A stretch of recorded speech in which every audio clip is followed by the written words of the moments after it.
As I've mentioned a couple of times before on this channel in select movie reviews, I love movies which take a concept which is really simple, about as simple as you can get, with as few characters as possible, and set it in the smallest and simplest location that you possibly can.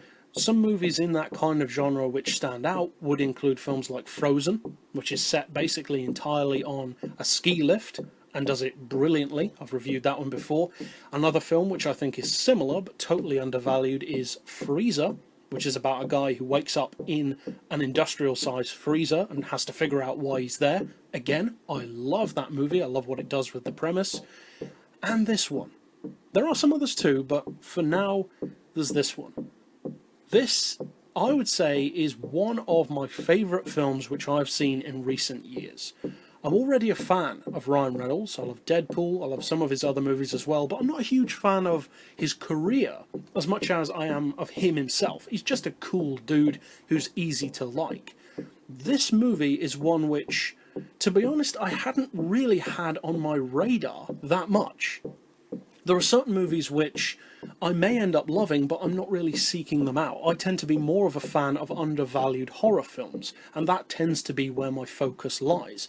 Sometimes, though, I might pick up or chance upon a slightly different genre of movie, be it a thriller like this one, or some other genres as well, like action, and end up really enjoying those as well. And this is most definitely one of those occasions. Now, the movie is, of course, as you saw from the title, called Buried. And in my opinion, spoiler alert, but not really, this is the best performance I've ever seen from Ryan Reynolds. Hands down. Deadpool's great, but that isn't really acting. That's just Ryan Reynolds being himself. This is acting. And I love this film for it. And as far as movies which, as I alluded to earlier, I love, with few characters and a simple one location with a great story out of that, 12 Angry Men style, it doesn't really get any more basic than this. The story, without spoiling anything, revolves around a character played by Ryan Reynolds who wakes up in a box under the ground. And that's all you really need to know. The story is entirely based in that location, which is exactly what I wanted it to do. I was worried that we might have cutaways to people in offices or stuff like that, or backstory back in his home. No, there's none of that, and I like that there's none of that. It totally focuses on the situation at hand, and the movie revolves around his conversations with different characters over the phone. And it does it incredibly well. And to put it simply, this is now one of my favourite movies. It's most definitely in my top 10 favourites of all time, maybe even top 5. I like this movie that much. And to be honest, I didn't expect to love it that much. The premise had so much potential, based on my interest in films, but I didn't expect it to be anywhere near as good as it actually is. And this is one of the rare occasions where my opinion of a film is actually fairly similar to the online opinions of a film and the online aggregated scores. It scores pretty highly on pretty much every site that you'll see it on, and as it should.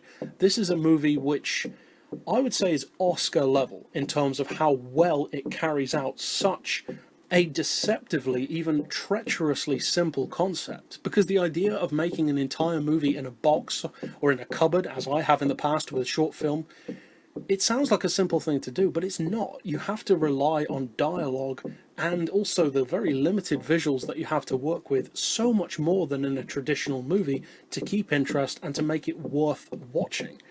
This movie goes above and beyond in that regard. Now, you can't really talk about the story any more than I already have without starting to spoil things because of how simple and focused it is. So from that point of view, I would just recommend going in to see the movie knowing as little as possible about the actual conversations involved. All that you need to know is what I already said. So with that being said, what are my scores overall? Well, first of all, we have, of course, as always, the story and the plot. And perhaps surprisingly, but then again, perhaps not, considering what I've said, I strongly feel that this film is a 10 out of 10. Because having, as I mentioned just now, such a simple concept is a very treacherous thing to try.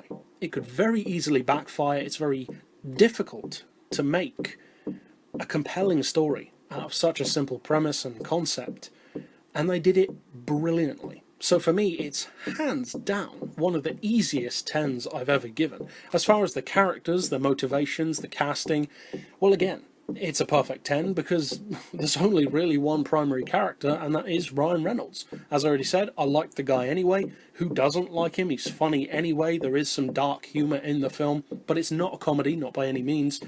And he actually acts in this film. He's not just playing himself.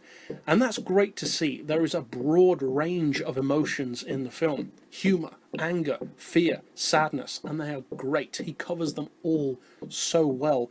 And whether it's true or not, I'm not sure, but I've heard that he actually personally finds it difficult to watch this film. Maybe he does, maybe he doesn't, but I can understand that. So for me, as far as characters go, him being the primary one, and of course then you've got the voices on the phone, it's such an easy 10. Again, it's fantastic, doing so much with so little. That really impresses me from a filmmaking point of view. As far as the visuals, the special effects, makeup, the overall cinematography of the film, I'm going to give it a 6. It definitely wouldn't be fair to rate it really high in that regard, especially not when some of the other films that I've reviewed are stuff like The Thing, for instance, with incredible practical effects. Of course, it doesn't compare in that regard, it's not that kind of movie.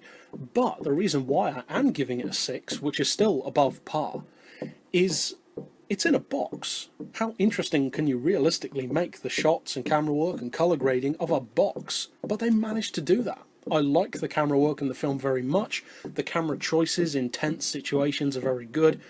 And again, it kept it interesting all the way through. It's not just one camera staring at his face. The cameras are all over the place, and that was great to see.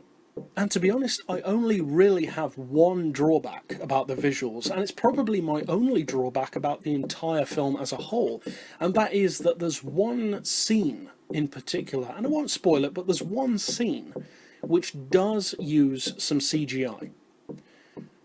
And I didn't like that, because you could instantly see that it was CGI, and it could have very easily been done without CGI. And when you see the movie, you'll probably know what I'm talking about.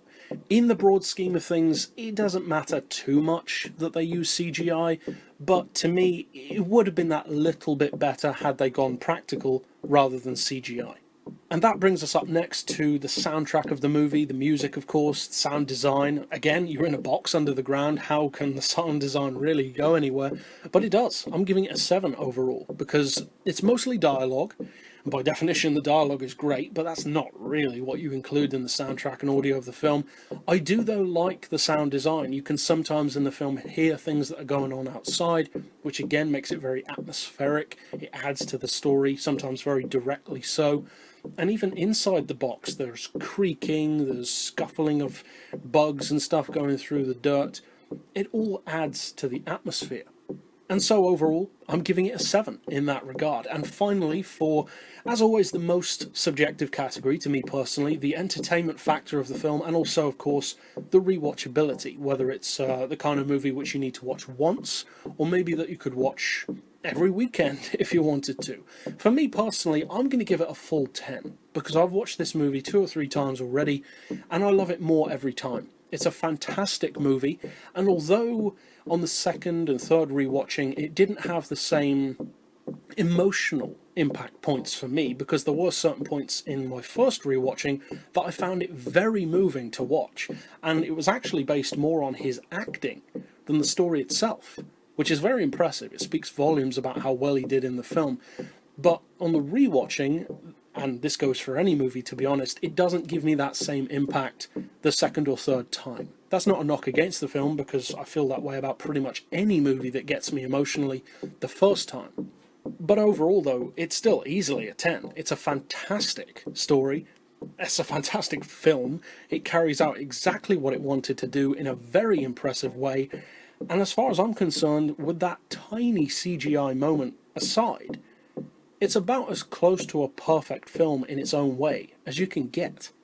So overall from me, as a tabulation of those 5 categories put together, I'm giving Buried a very respectable score of 4.3 out of 5. And it pretty much goes without saying, you should check out this film. If you love simple stories like I do, like The Thing, 12 Angry Men, Frozen, Freezer, that kind of movie, it will definitely be on your radar and you'll definitely enjoy it. If you're a fan of Ryan Reynolds, definitely check it out. I would say, as I said earlier, his best performance by far that I've seen, and it's just a great movie apart from that.